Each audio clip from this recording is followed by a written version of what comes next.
Before I went to Thailand, my idea of it was a perfect collage of movie scenes and Instagram posts. I picture myself on a pristine, empty beach, just like Leonardo DiCaprio in The Beach. I imagine serene moments in ancient temples, feeling enlightened, and of course, riding a majestic elephant through the jungle. I was ready for the land of smiles, a tropical paradise where everything was beautiful, cheap, and easy. The reality, however, hit me like a speeding tuk-tuk in Bangkok. It wasn't a paradise, it was a sensory explosion. It was chaotic, loud, incredibly spicy, and it presented me with an ethical dilemma that completely changed how I see travel. My perfect collage fell apart, and what was left was something far more real and profound.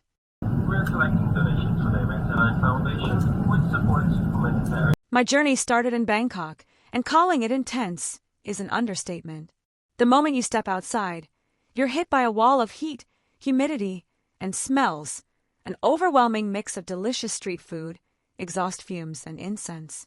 The traffic doesn't flow. It pulsates in a constant gridlock of cars, scooters, and the city's iconic tuk-tuks. And on my very first day, I fell for the classic tuk-tuk scam. The driver offered me a city tour for an absurdly low price. I thought I'd hit the jackpot. Instead of temples, he took me to a gem shop, then a tailor shop, trying to get a commission. I spent 2 hours politely refusing to buy anything, feeling trapped and stupid. That was my first lesson. In Thailand, if something seems too good to be true, it absolutely is. The thing I was most excited about was seeing elephants. I had booked a day at what I thought was an ethical sanctuary. The dream was to gently bathe them and feed them bananas. But as I did more research the night before, a horrible feeling grew in my stomach. I learned about the cruel training process many elephants endure, even at places that call themselves sanctuaries. I learned that truly ethical sanctuaries don't allow riding, bathing, or any direct, hands-on contact that treats elephants like props for tourists. It's about observation and support. I canceled my booking. I felt heartbroken and guilty. I didn't get my perfect elephant photo, but I learned a massive lesson about responsible tourism. It's not about what makes us feel good, it's about what is genuinely good for the animals. After the intensity of Bangkok, I was ready for my beach paradise. I flew south to the islands. And yes, the water was turquoise and the cliffs were stunning. But my fantasy of an empty beach from the movie was just that, a fantasy. The famous beaches were packed, lined with bars blasting music and people trying to sell you things. I also learned about Bangkok belly. I was so excited to try all the street food, and I did. It was delicious. But one night, something didn't agree with me.